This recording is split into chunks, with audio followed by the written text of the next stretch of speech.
Good evening, I'm Ian Hannah-Mansing. Tonight, cities show how hard it can be to find the balance in reopening. It just again reasserts that you have to be more cautious and more careful. As Ontario moves ahead, what lessons are there in the rest of Canada? We're asking the Liberal government to make sure that Justin Trudeau comes to this committee and testifies. A parliamentary ethics committee gives Justin Trudeau a temporary reprieve. Courage is not the opposite of cowardice. Courage is actually the opposite of conformity. As a CFL team confronts its name, we talk with former Commissioner Jeffrey Orridge. And to this news, sir, with love from a nation. A very British scene in the fight against COVID-19. This is The National. We have all sacrificed a lot to flatten the COVID-19 curve, but now a new dilemma, jump-starting the economy without boosting the rate of infection. Tonight, we look at those elements at play across Canada. Welcome news for many from Ottawa. Another $50 billion in aid for small business owners, including those in Ontario, now taking its first steps into Phase 3. But in some regions already reopened, reminders tonight that COVID-19 can come back quickly. Like Calgary, which has seen a recent spike. That's where Carolyn Dunn starts our coverage. Hitting a just-opened amusement park was the perfect antidote for many sick of being cooped up for months. She has been waiting. She has been asking about Callaway, and we're so glad that it finally opened. Though not exactly as usual. Staff in PPE, disinfecting rides, and most guests in masks. Measures that made Grant Cummings and his daughter Brooklyn feel secure. It just again reasserts that you have to be more cautious and more careful. So that's why we're wearing masks, and we brought the hand sanitizer and conscious of any surface that we touch or that she touches. But it's not all fun and games in Alberta. It has the highest number of new cases per capita in the country. Just in the past couple of weeks, new cases began to rise rapidly. Today, they're at levels not seen since May. A majority of cases in people under 40. Nursing student Kyle McKenzie is staying vigilant. It's very scary to see uprises, especially after such events like Canada Day. I do have a solution of anti-disinfectant, so I wipe down everything before I touch it. Two densely populated areas of Calgary are under special COVID watch, with more than 50 active cases per 100,000 people, making Calgary's mayor visibly frustrated. Very poor masking, very poor adherence to physical distancing. What did you think was going to happen? Susanna Mason has been wearing a mask to protect her in-laws. I'm also traveling home to Nova Scotia on Sunday to visit my family. So again, Nova Scotia has very few cases, so don't want to bring anything back to my family. So far, public health officials have been reinforcing messages about hygiene, masks, and physical distancing. But if there is a sustained increase in hospitalizations and ICU patients, Alberta could be looking at going back to previous lockdown measures. Carolyn Dunn, CBC News, Calgary. Despite Quebec's surge of 800 new cases in 1 week, bars will stay open. The Premier, François Legault, says the real problem is private gatherings. Je vous laisse prendre une photo du masque qui est tellement beau. The province says 35% of the new cases are from house parties, with only 5% connected to bars. Legault warned Quebecers to be prudent, follow health guidelines, and avoid big get-togethers, a message echoed in Toronto today. Those guidelines are not put out there to spoil people having a good time. They're put out there to keep people well so that we don't have any backsliding on the health numbers. Look at how well we're doing because people have been listening to the health guidelines when it comes to physical spacing, when it comes to wearing face coverings. Despite that apparent progress, the Greater Toronto Area has not yet been cleared to join Ontario's Stage 3 of reopening, nor have the Hamilton, Niagara, or Windsor-Essex regions. But today, the rest of the province entered what's called Stage 3. That includes Stratford, well known for its stages, home of a Shakespeare festival. Its theatres can now reopen, but as Jacqueline Hansen tells us, it is not so simple. Show day in a pandemic is like none other. We're throwing down a stage, sanitizing all of the chairs, putting up the signs for social distancing. Right, what's next? Rather than remount shows that were abruptly canceled, these artists are reinventing an intimate outdoor series, now for a bigger audience than they had originally hoped. I was crossing all of my fingers and all of my toes that we were going to go into stage 3 before we opened. Say it! Gatherings in Ontario can increase to 50 people indoors and 100 outdoors. Of course, this city is known around the world for something far bigger. For decades, the main attraction has been the Stratford Festival. This is just one of its theaters that usually seats 1,800 people. 500, 600, 700 people are sort of the minimum of being able to mount something and see an ability to have a return.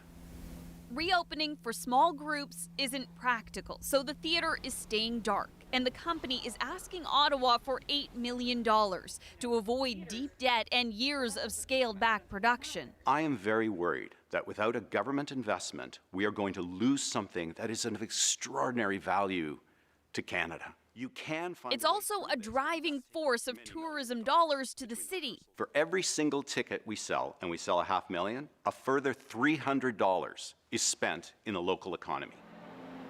This dining room reopened today. Any other year, it would be packed with theater goers. I think it's scary for everyone. But the owner hopes new ideas, from the outdoor theater to partnering with a spa and hosting more small events and weddings, can help bring people back. It's like we're all little birds now leaving the nest. You know, the festival has nurtured us, has brought the clientele in. I can't take now. It's their turn, while thousands of beloved seats sit empty. Jacqueline Hansen, CBC News, Stratford, Ontario. For workers at 1 out of every 5 businesses in Canada, a part of their paycheck comes from Ottawa. The federal wage subsidy program may be the thin line between a shaky status quo and a catastrophic collapse in Canadian jobs.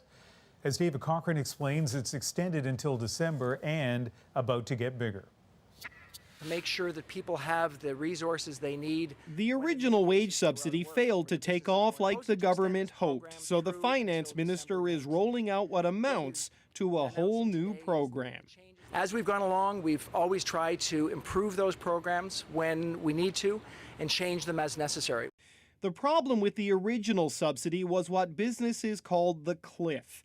To qualify, a business had to show their revenue dropped by 30%. But if revenue inched even slightly above that mark, they lost the entire subsidy, fell over that cliff, and couldn't make a go of it.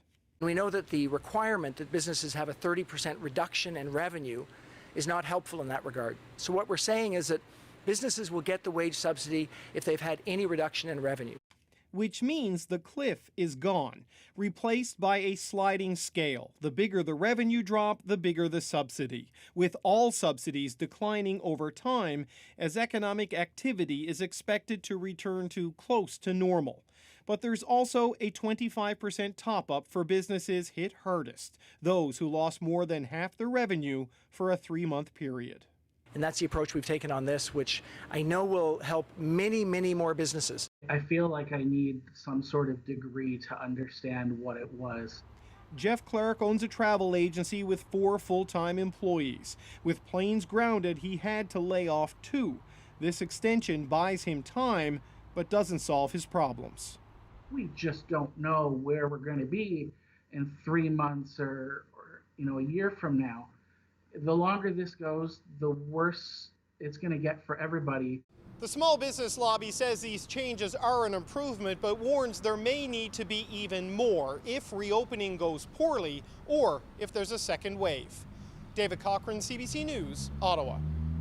And an update now on a COVID-19 outbreak inside a Vancouver neonatal intensive care unit. BC's health officer, Bonnie Henry, says an investigation has been launched and the situation is under control. There's no infant in the NICU at St. Paul's right now who has severe illness or worrisome illness at all. So that's good news, but we'll obviously be watching very carefully. Dr. Henry confirmed that family members and staff were also exposed to the virus, but she believes their risk is also low. She said most babies and very young children who get COVID deal with it very well. There were 75,000 newly confirmed COVID-19 cases in the United States today. That is a one-day record. It's grim but not shocking. The 7th record-breaking day in the United States this month alone. And this is about more than just a few hotspots. Over the past 2 weeks, the average daily number of new infections has surged by 30% or more in these states, by at least 50% here, and shot up 75% or more here. You might think this kind of crisis demands a unified response, but as Salima Shivji shows us, divisions run not just between states, but within them.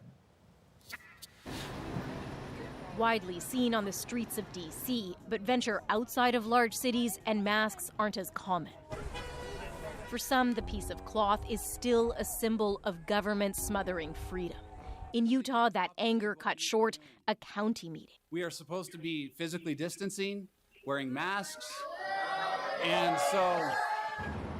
In Georgia, it's become a legal battle, pitting the Republican governor against Atlanta's Democratic mayor. Today, he's refusing to back down on a lawsuit to block the city's mask order. While we all agree that wearing a mask is effective, I'm confident that Georgians don't need a mandate to do the right thing. He says forcing people is wrong and puts too heavy a burden on businesses. The governor is putting politics over people. It is a complete waste of time and money to file suit against the capital city of the state in which he is supposed to lead. Georgia is one of 18 states in a red zone, according to an unreleased document prepped for the White House coronavirus task force. States where health officials want to see masks everywhere and bars and gyms closed. Florida also on that list, leading the way in infections and hospitalizations. But not about to close anything back down again, says the governor, even though mayors are threatening to go their own way and issue stay-at-home orders. This has not changed in any way. Then we're all going to do it, and whether or not the governor wants us to or not. The country's top infectious disease specialist has some advice for the local effort. Be as forceful as possible in getting your citizenry to wear masks. All of this leading to a disjointed and contradictory patchwork of rules in a country far outstripping all others in virus cases and deaths, led by a president who'd rather talk about anything else. Salima Shivji, CBC News, Washington. There are positive developments in the quest for COVID-19 vaccines, and CBC News is tracking them. Our online interactive shows you the top-tier vaccine candidates from around the world and from Canada, tracking how far development has progressed, explaining the technologies each vaccine relies on, and the pros and cons that come with them. You can search for CBC News Coronavirus Vaccine Tracker. For the second straight day, the Prime Minister faced parliamentary questions over his ethics. It's about a federal contract that went to the charity We, which has financial ties to members of Prime Minister Justin Trudeau's family. Olivia Stefanovich reminds us that with a minority government, the Liberals no longer control where the committee goes next. We want to hear Justin Trudeau speak because it's Justin Trudeau who put his family in this situation. Opposition members want to know what Justin Trudeau knew and when. We heard from Prime Minister Trudeau once that sunlight is the best disinfectant, and this motion is an effort to achieve that effect. But in a hearing with limited time. If we take a look at the 5,000 years of reliable human history, the defensive tactics were pretty blunt. We are not an investigative body. With a bunch of long speeches, Liberal MPs ran out the clock, delaying a vote on calling the Prime Minister to testify about the $900 million contract his government gave to the We charity. I don't think they built up a lot of goodwill that would give us reason to think that they're going to move a motion or support a motion to have Justin Trudeau appear next week. But goodwill is exactly what the NDP is relying on, with a catch: appear. Thank you, We Day! Or have Trudeau family members' financial dealings with We publicly exposed. We're asking the Liberal government to make sure that Justin Trudeau comes to this committee and testifies. And if that's the case, then the records of the family can just be transferred to the Ethics Commissioner, and it'll save them more embarrassment. The Ethics Commissioner is already investigating the Prime Minister and Finance Minister Bill Morneau, as two other House of Commons committees probe the government's dealings with We. the Liberals seem to be open to the idea of transparency. I do think Canadians are owed a broader explanation. Morneau says he will appear before the Finance Committee, a sign of the limited options the minority government faces, with the opposition calling the shots unless the Liberals can find a way to splinter their ranks. Olivia Stefanovic, CBC News, Ottawa. Quebec police were out in greater numbers today as they continue the manhunt for Martin Carpentier. Officers have been joined by reinforcements, including several from Quebec's Wildlife Ministry. Police have been searching the area southwest of Quebec City for more than a week. The 44-year-old is still believed to be hiding. Carpentier is suspected of killing his 2 young daughters, whose bodies were found last Saturday. Officials are urging the public to call police if they see anything. I understand you're entering a not guilty plea. That's correct, Your Honor. Not guilty pleas today from 3 men charged with the murder in the February death of Ahmaud Arbery. Arbery, who's black, was killed while jogging in South Georgia. The case spurred outrage across the United States after cell phone video of the shooting appeared online. In Nova Scotia, the residents of some black communities are closer to achieving something they've claimed for more than 2 centuries. Systemic racism may have kept them from it, but now their use of the legal system may be the key to getting it. Kayla Hounsell has the story.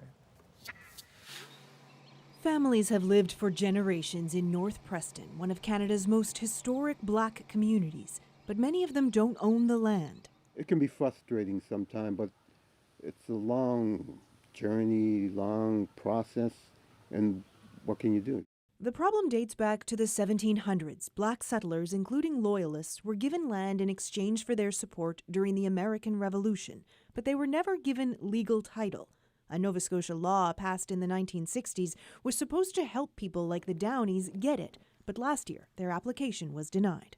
I knew it was wrong. Lawyer Scott Campbell took the case to court. The Downies' claim had been denied because they hadn't lived here for 20 consecutive years, but the judge said that was unreasonable, creating a hurdle when the law was supposed to make things simpler. He said African Nova Scotians have been subjected to racism for hundreds of years in this province. It is embedded within the systems that govern how our society operates. That is a fundamental historical fact and an observation of present reality.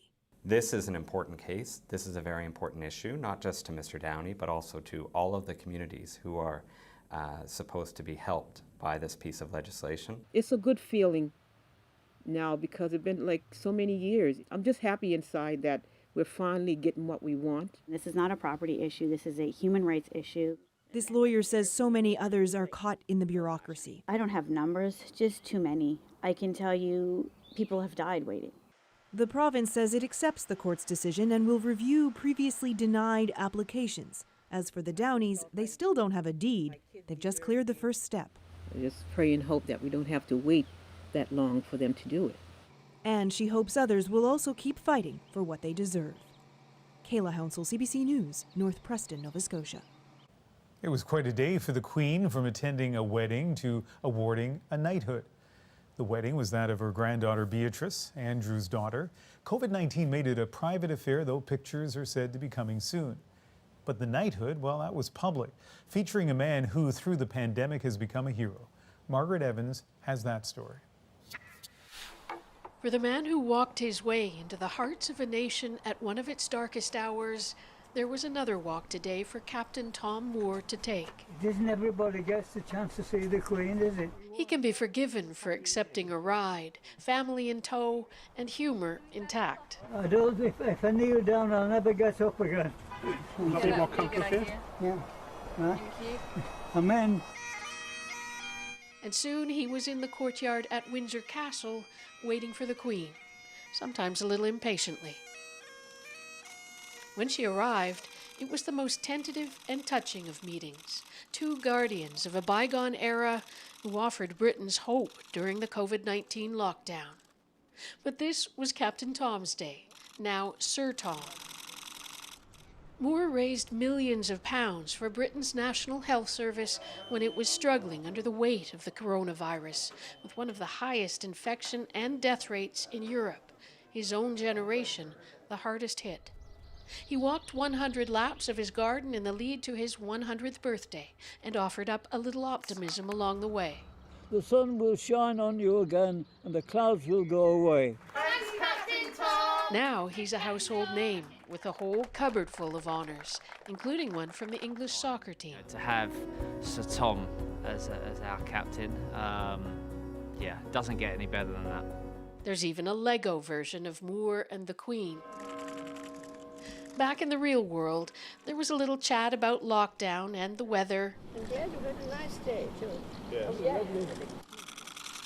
Then don't forget the handbag, cue the bagpipes, and the Queen was on her way, watched by her newest knight of the realm, standing in the circle of his family's love and that of the watching nation. Margaret Evans, CBC News, London. Russian police raided the home of yet another anti-Putin activist. It's kind of definitely an assault on someone who fights and represents Western values. Up next, why this time it's his Canadian citizenship that's the crime. Plus, a conversation about race in sports. I did get hate mail. It was racially charged. It was racially motivated. What former CFL Commissioner Jeffrey Orridge thinks about this moment in time. And later, how one couple chose to say I do. Now kiss each other, that's something. The cross-border wedding that brought two families together. We're back in 2.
Russian authorities aren't letting COVID-19 get in the way of its clampdown on dissidents.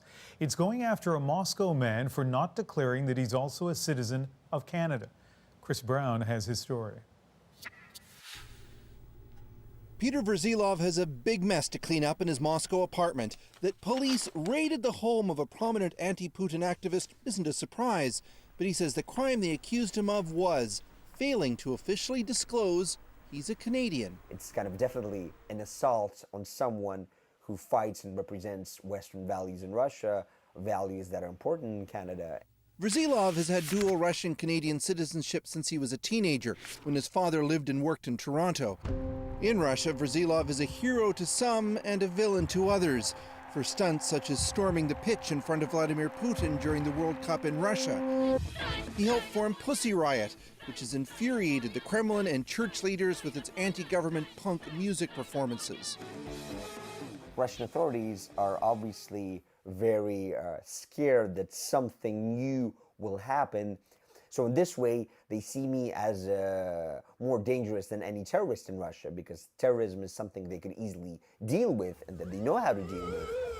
Journalists and opposition figures have been targeted in a sweeping crackdown of late. There were mass arrests in Moscow on Wednesday, and in Russia's Far East, the arrest of a governor who beat out a Kremlin candidate has triggered a week of protests. In September 2018, Verzilov claims he was poisoned and that Russia's security services was the only group that could have pulled it off, though nothing's ever been proven. But he says prosecuting him now on a technicality is a stretch even for the police who searched his apartment. Yeah, the investigators are obviously joking about all these things, about hockey sticks, and they said maybe you have like a beaver living in your apartment somewhere. Well, not a real beaver anyway. Police confiscated his passport, but Verzilov believes he'll get it back after our trial later this summer, where he's expecting to be found guilty and fined. Chris Brown, CBC News, Vancouver. We have to take a quick break, but when we come back, my conversation with the first black commissioner of a major North American sports league. I believe that we cannot continue to do the things that we've been doing the same old way. Jeffrey Orridge on the racial reckoning in sports and elsewhere.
Welcome back. The Canadian Football League's Edmonton team will reportedly change its name. TSN and Post Media say the Alberta club has made the decision, though the team hasn't confirmed it. This comes after the NFL's Washington franchise announced it was getting rid of its nickname, which many consider offensive. This week, CBC Sports has been investigating race and diversity in coaching and management in Canada's sports industry. And someone who's seen that firsthand is former CFL Commissioner and former CBC executive, Jeffrey Orridge. With his appointment to the CFL, Orridge became the first black commissioner of a major sports league in North America. We were thinking about how do we showcase our product and our brand even better, and it goes along with my strategic plan in terms of stars, stories, and big events. But the Canadian Football League is just a small part of his impressive resume. Harvard Law grad, General Counsel for USA Basketball, senior roles at Reebok, the CBC, Canadian Tire, and currently the Black North Initiative, which describes itself as committed to removing anti-black systemic barriers. I spoke to Orridge via Skype. Jeffrey Orridge, really nice speaking with you this evening. Oh, it's a pleasure. Thank you for the invitation. We've heard a lot of stories of people encountering police bias, and for you, growing up in the United States, no exception. Tell me about Colorado Springs. It was unfortunate. I became the first general counsel at USA Basketball, which ultimately became the Dream Team. And in moving there from New York City, I remember the first month I was there, I was stopped 3 times by the Colorado Springs Police Department on my way home from work. That behavior really didn't stop until the head of the U.S. Olympic Committee offered to intercede and introduce me to the Colorado Springs police chief to let him know who I was and what I was there for. Boy, for a lot of Canadians, that story will seem extraordinary, but unfortunately, from what we've been hearing, not unusual. You eventually come to Canada, you become the head of CBC Sports, and I remember that time because people would never refer to you as the Harvard law guy or the former basketball executive, sometimes as the American, but always as the black guy. What was it like at CBC and then later on at the CFL to be the black guy? Well, I don't think anybody really wants to be defined by the color of their skin. I would have rather been referred to as the really intelligent guy, the extremely competent guy, maybe even the good-looking guy. But unfortunately, you know, the designation of black typically has negative connotations in our society, and it's often seen as being something less than. And if they were referring to me as the black guy because I was the only one in that environment or in that atmosphere, then that's even more of a problem, I think, the fact that I could be designated as the black guy. So sometimes, you know, you try to read the subtle signs of what does somebody actually mean by calling you the black guy. Other times you don't have to read the signs. It's explicit. And you got some really disturbing emails when you were the commissioner of the CFL. Well, I did get hate mail, and it wasn't necessarily because of the decisions I made as commissioner of the CFL that affected one team or another. It was racially charged, it was racially motivated, and it was very blatant in many respects. And so it was everything from my Twitter account to actually receiving mail at home, which exposed the bigotry that many people had in this country, which was shocking to me because I didn't think that it existed in Canada. You know, we do live, though, in a time of optimism in the United States, but I think especially in Canada, and there may be people who are watching this right now who are saying they need to change their hiring practices. I mean, maybe, Jeffrey, they're even saying we need a black guy or a black woman. What would your advice be to them? My advice would be that you need to hire the best person available. And research has shown, though, that by expanding your talent pool and accessing a diverse group of people, having diversity of thought and experience and background will deliver better results. I've been in the business of sport for over 30 years, and every organization that I've worked for looks for a competitive advantage, and that's how you get it. But you have to identify the talent, cultivate it, train that talent, and give them equal access and equal opportunity to actually perform. And I think that's the crux of things right now. And once again, it is not, courage is not the opposite of cowardice. Courage is actually the opposite of conformity.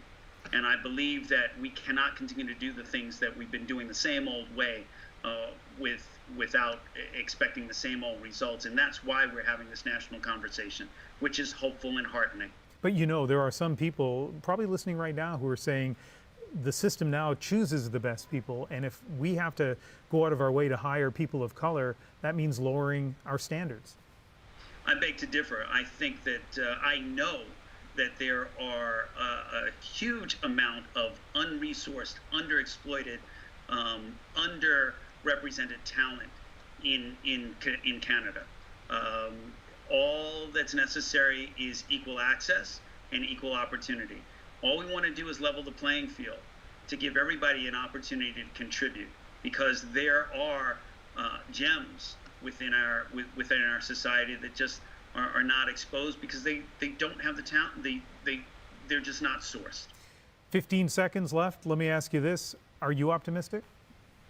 I'm extraordinarily optimistic. I moved to Canada because I believe in Canada. I believe in this brand. I think this is the best country on earth. And the fact that we're having this conversation and this national dialogue is a great first step. And the other things like the Black North Initiative to further the conversation and push the agenda to make sure that those barriers of inequality and inequities are lowered and that everybody has equal access to equal opportunity. That initiative, of course, something you're involved in. People can look it up to find out more about it. And I got to tell you, real pleasure speaking with you tonight. Thanks, Jeffrey. Always a pleasure. Thanks for having me.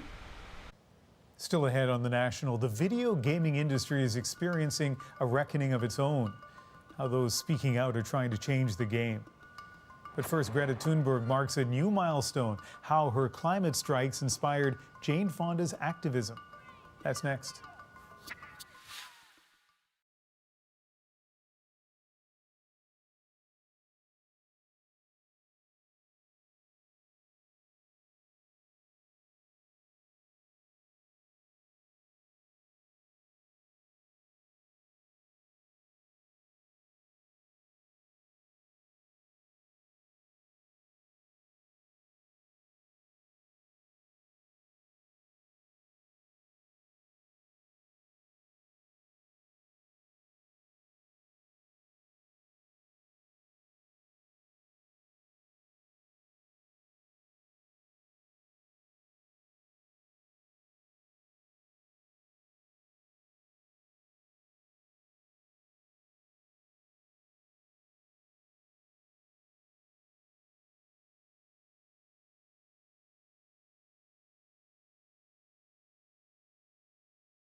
Today marks 100 weeks since Greta Thunberg began her public action against climate change. Her school strikes for climate in Sweden soon became known everywhere as Fridays for Future, a global movement that's been taken up in many Canadian cities. It was driven by students, but it attracted supporters of all ages. Case in point, Jane Fonda, a longtime climate change activist. Inspired by Thunberg, Fonda initiated so-called Fire Drill Fridays. Before the pandemic hit, Susan Ormiston spoke with Fonda in Washington. Jane Fonda has always been, well, Jane.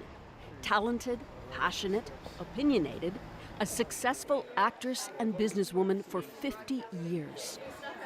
On a Friday in Washington, she joins a jumble of people at a Lutheran church to marshal a march against climate change. 5 minutes! This is your 5-minute warning to start making your way to that door! Jane Fonda's an activist again. Y'all ready for today? Yeah. Fonda has agreed we follow her on this so-called Fire Drill Friday. This city is consumed by the prospect of impeachment. Why are you here now? Because this is when I could come. I got the idea the beginning of September. Inspired by Greta Thunberg, I decided I needed to leave my comfort zone and put my body on the line and engage in civil disobedience and risk getting arrest, because we need to step up with bolder actions now. It's a real crisis. Greta is a teenager. You're in another season of your life. What have you learned through your experience that helps in this type of cause? I'll tell you what I've learned. People who are organized can change policy. People who are together, unified, and organized around a strategic goal can change anything.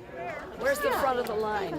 The group's not large at first. Concerned citizens, veteran rabble-rousers, peppered with a few notable faces, actresses Kira Sedgwick and Taylor Schilling.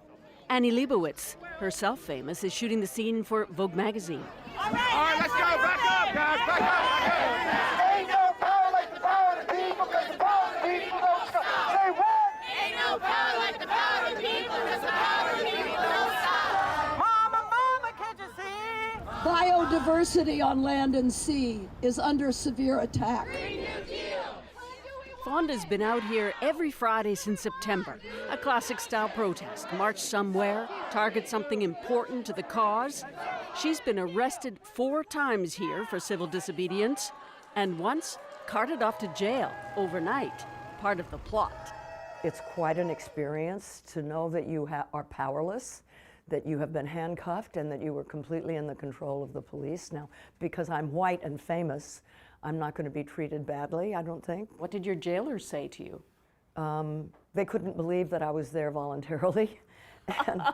And it was dramatic because all night long, other people in their cells were banging on the walls and shaking their cell doors, and just howls of despair. Were you in a cell by yourself? Yes, I was put in a cell by myself. A guard was put outside my door. That freaked me out more than anything. Who were they guarding me from? The only people that could get in were guards. You know, I mean, you sleep on a metal slab, it's not pleasant. I mean, there are cynics, you've met them all your career and your life, saying, oh, this is a celebrity stunt with a famous actress, you know, but really, is this the type of pressure that will change anything? Yeah, well, I'm not alone. This is part of a movement. So what do you bring, Jane Fonda? I bring celebrity, and that's very important. You wouldn't be here interviewing me if I wasn't a celebrity. What does that do? Is it going to change policy? No, but it's going to wake people up. It inspires them, and it gives them a role model for what they can be doing. Today's target is BlackRock, a big global investment company.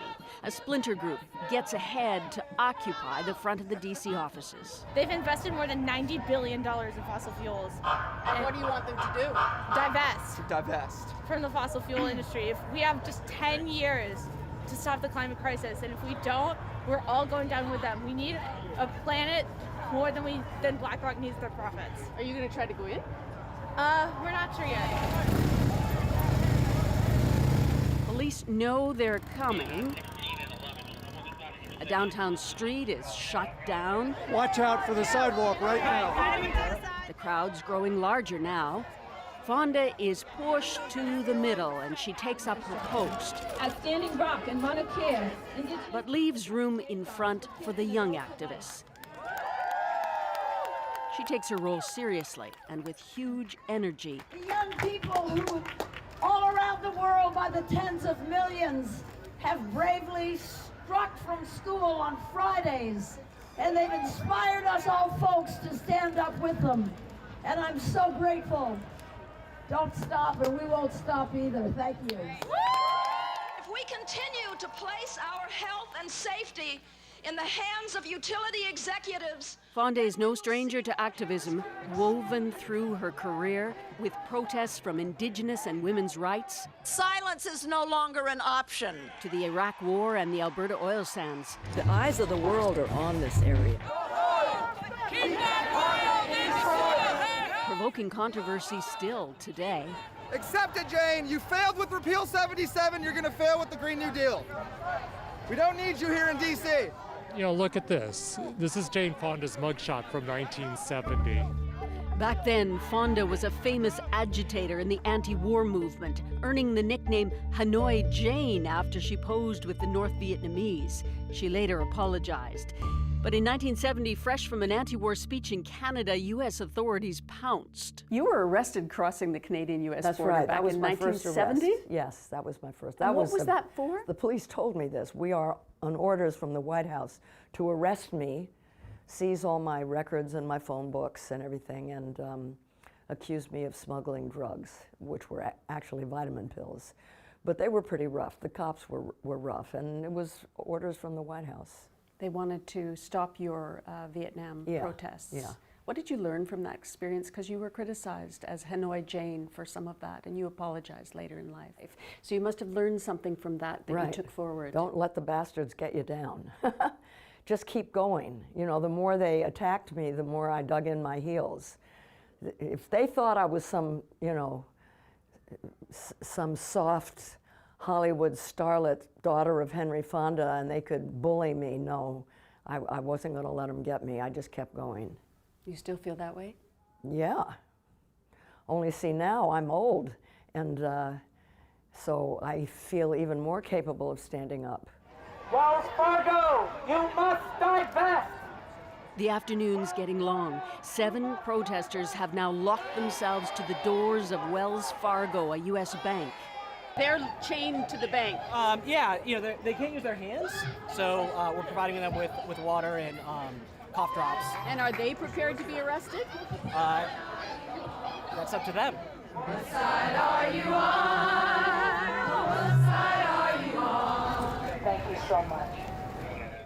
DC police are patient. Seems a small dose of civil disobedience will be tolerated this time. They know the drill, especially with Jane Fonda front and center. Shut it down! This way. Come this way. They're going over there. I don't know. Why aren't we going on this side of the street? There's a car behind you. Be careful, there's a car behind you. How far is it? Back to Franklin. How far? She'll be back the next Friday and the next one till mid-January, when she returns to Los Angeles to tape the next season of Grace and Frankie with comedian Lily Tomlin. That's my girl. What would Frankie say about Grace out on the streets today getting in the back of a paddy wagon? She'd say, "Go, Grace!" She'd love it. She may join me. Grace With and Jane Frankie Fonda. do jail. White House, can you hear us? Susan Ormiston, CBC News, Washington. Just days after that piece aired in December, Jane Fonda was arrested for a 5th time while protesting in Washington. She is now back in Los Angeles, where she's been hosting virtual rallies from her home. After the break, pushing for change in the video game industry, how one person is responding to its own Me Too movement. We'll be right back.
The shelter-in-place ethic of the pandemic has made video games even more popular than they were already.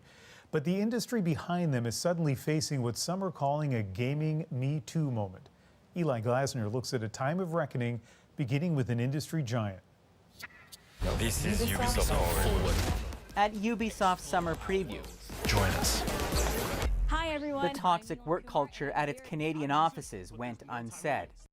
After the articles, resignations. Gone, CCO Serge Haskaway, the creative force behind games like Assassin's Creed. Plus, the global head of HR, and Yalis Mallet, the president of Ubisoft Canada. But what's happening in gaming is bigger than one company. On the Twitch streaming platform, but it's not okay, and it can't just be passed off as a mistake. And on social media. Gaming community members such as Carissa are speaking out. Took hold of my face and started to kiss me. Didn't ask her anything. CBC News agreed to interview her masked and only use her first name for reasons of personal security. In 2012, the American talent booker met a prominent video game designer at a convention. She says he got her drunk and took her to a hotel. At one point, he undid the button on my pants and then tried to slip his hand down in there, and I stopped him. She says the bro culture of gaming covered up this kind of behavior for years, but no longer. I'm not the type of person to let somebody who's disgusting take away something I love. While more women are playing games, the industry is still mostly male. A recent survey from the Game Developers Association had only 24% identifying as female. CBC News asked to speak to Ubisoft, which declined to comment. On the company website, the CEO wrote about transforming the human resources process. The CEO of this Montreal gaming company says don't look to HR for help. HR is always there to protect the company, and they are almost legally obligated to their shareholders to calculate the value of the harasser versus the victim. Tanya Short says there's a growing push for gaming employees to unionize to protect themselves and the industry they love. Eli Glasner, CBC News, Toronto. When we come back, how one couple didn't let a closed border get in the way of their wedding. Their story fit for this time, next in our moment.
Jackson and Katie Jensen were engaged back in March, but Jackson's Canadian, Katie's American. And with the border closed, they couldn't get married with both of their families present. Or so they thought. They needed to get a little creative and get married right on the border, and that is our moment. Her family is from Montana, and my family, we live here in Cardston. We had been engaged since March, and we're trying to find a way to get married. I said to Katie, like, why don't we just get married at the border, then your family can watch and my family can watch. And then she kind of was like, yeah, that's a good idea. And we just had to call like landowners and get permission from them first. And then we had to call the border crossings. They told us to call the U.S. Border Patrol, and they were super helpful. And then they gave us permission to hug and shake hands through the fence. And so it made the experience a lot better and really special. So we just stood and everybody watched, and they stood right on the fence line, and we had like the backdrop right on the corner of the fence, so everybody was gathered around, and it's a fun story to tell, and we'll get to tell it forever. And the pictures of the big sky are absolutely beautiful. The father couldn't, of course, walk down the traditional aisle, but he walked down the fence line, the border between the United States and Canada, and the vows ended with customs officers on both sides asking if they had anything to declare. I made that last part up, but that would be a fitting way to end it. I think that's a fitting way to end this program. That is The National for July 17th. See you Sunday night.